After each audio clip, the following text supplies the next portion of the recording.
Sean Dylan Kelly likes to outside dive inside line and use an open arc to leave the corner. Pesh matches it perfectly. Still just a couple of bike lengths separating them. Coming back to the left-hander. They'll duck under some traffic as they go hard left and onto the west banking. Working lap 52 here onto the banking. Once again, we are counting it down to these final laps. Not much time left, but time enough to catch a breath, plot your strategy, and then just hope you can execute it correctly. So there is Brendan Pash going to school once again on the back of Kelly on the 40 machine, coming through some traffic into the chicane. Into the chicane. Pash just camped out there watching and waiting now. He has showed Kelly his bike. What will Kelly do? How will Kelly react after Pash has caught him? He knows he's there now, and Pash is just like camped out, just sitting there waiting and watching. Will he make a move, or will he sit and wait as they work their way off? Looks like he's just going to sit there and plan a move back here to the start-finish line as they hit the stripe. Yes, that's exactly what he's doing, just trying to time his move perfectly here with, less than 5 to go. 5 to go right now with these two out in front. They have a substantial lead over Michael Barnes in third position, waiting for Barney to cross start finish and get you that full gap, but it's quite a distance here. It's the focus though is on our lead pair here, Sean Dylan Kelly on the 40, Brandon Pash on the 96, as they continue to attack and work their way through traffic. Less than 5 laps to go. This has been a beautiful race, Richard, exactly what we were hoping for. Well, I tell you, they have rung the bell for Sean Dylan Kelly, and he's going back to the whip. He is matching lap times with Brandon Pash as they work out of the turn 6 area and head up onto the banking. Is still just about 5 or 6 bike lengths, but that's close enough for Pash to use the draft anytime he wants to. But I think he is holding that in his back pocket here for about 4.5 laps from now, if you know exactly what I mean, Eric. I think he's sitting and waiting. Sean Dylan Kelly, of course, has a lot of racecraft. It's going to be interesting to see. Oh, Pash ain't going to wait. He goes blowing by, I do believe. I don't know if that was lap traffic or what. Yep, that was a lapper there, Richard, as it okay. goes by. But look at the back end of Pash's bike stepping out as he's on the brakes now, really starting to push that machine. I think he's not going to wait too much longer. At least he wants a practice run at Kelly here before the final dress get a dress rehearsal before the final event here.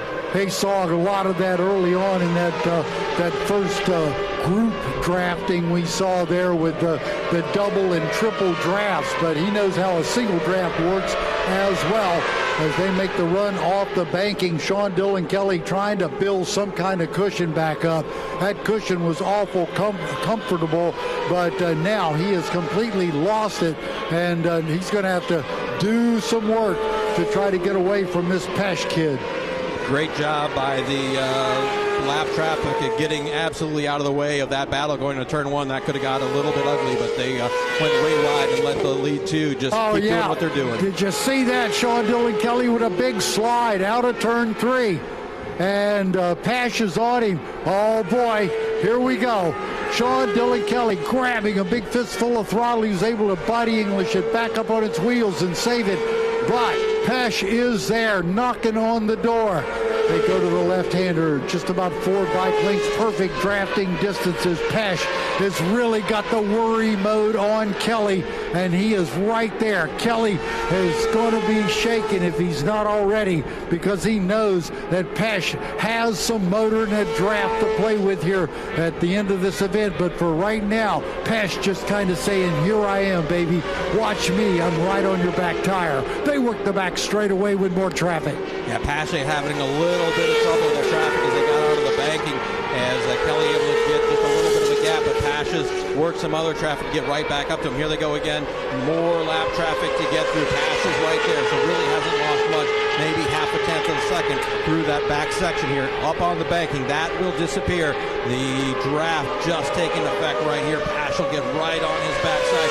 We're working lap 53, just about to go to lap 54, coming off the banking and into the tri-oval once again. Only 3 laps left to go next time by.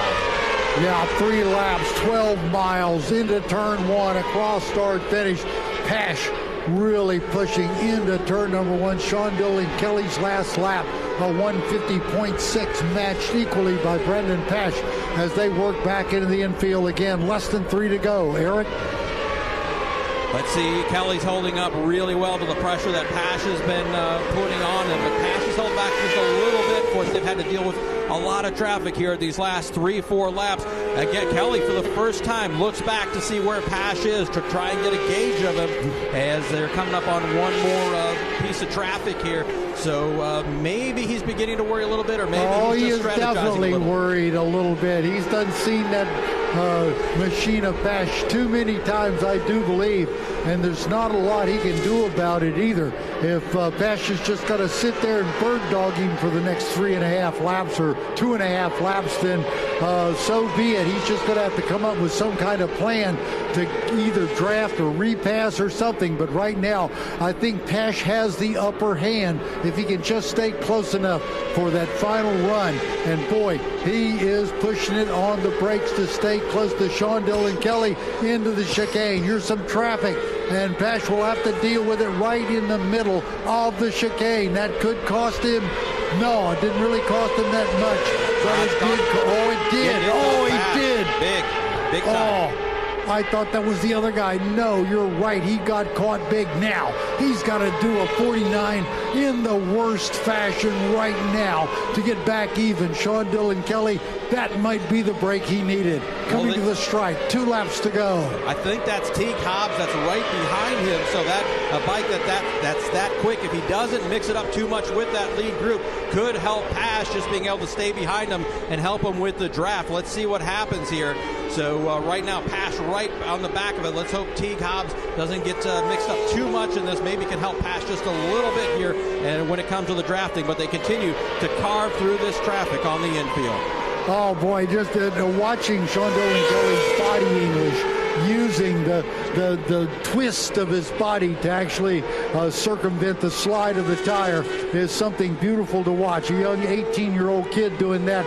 I wasn't even on a motorcycle at 18 years old, but this kid's already professional grade here and ready to graduate to Europe or something. If he could just win this 200 and then carry that into this 2021 season, it's going to be quite exciting. But Brendan Pash trying to spoil the party as he charges up on the banking, and he has worked his way back up. He's made the distance back up that time by, again, just a little bit even lap times, but he is riding hard here. White flag will be coming out next time by. Yeah, now it's time for Pash to let it all hang out here. If he's going to put a dress rehearsal in, he needs to get it done. If not, he just needs to keep very close right on the back wheel of Kelly as they carve their way through the chicane. Once again, there is Pash. Let's see how he plays this one as they come through the tri-oval. As you said, Richard, the white flag in the hand of our starter down there. So looks like we might be cutting this a lap or two short because of the red flag, but we shall see here. Yep, white flag in hand as the starter is walking out here. Here come our lead pair, Kelly and Pash, taking the white flag. One lap to go, 4 bike links separating the top two. They dive into turn number 1. Pash cuts it down to about 2 bike links. He lets it spring wide just a little bit. Now turns on the fuel of the machine and drives it up the infield little chute. He is right there. There'll be some traffic in the West Horseshoe, but Pash camped out a bike length back. He'll square the corner just a little bit and get a pretty good drive off the corner, but Kelly does an even better job.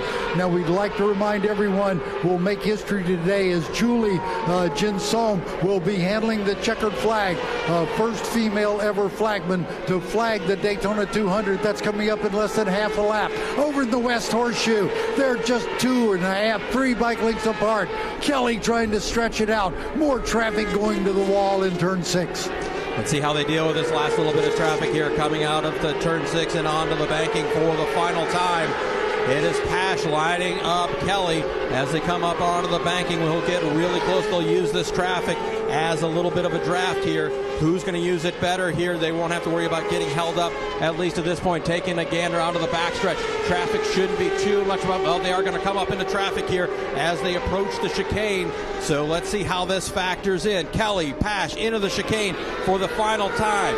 Kelly continues to lead through here. How good of a drive could Pash get out? They both pick up the front wheels, try to straighten it out as much as possible. Kelly out in the lead. Here comes Pash, tucked in, high up on the wall, trying to drive it as hard as he can, get onto the back wheel of Kelly. Here they come, diving down out of NASCAR 3 and 4 into the tri-oval. It's going to be side by side as they approach the finish line. Here it comes, it's Pash. Pash comes by now, here comes Kelly in. Pash taking the win by half a bike length.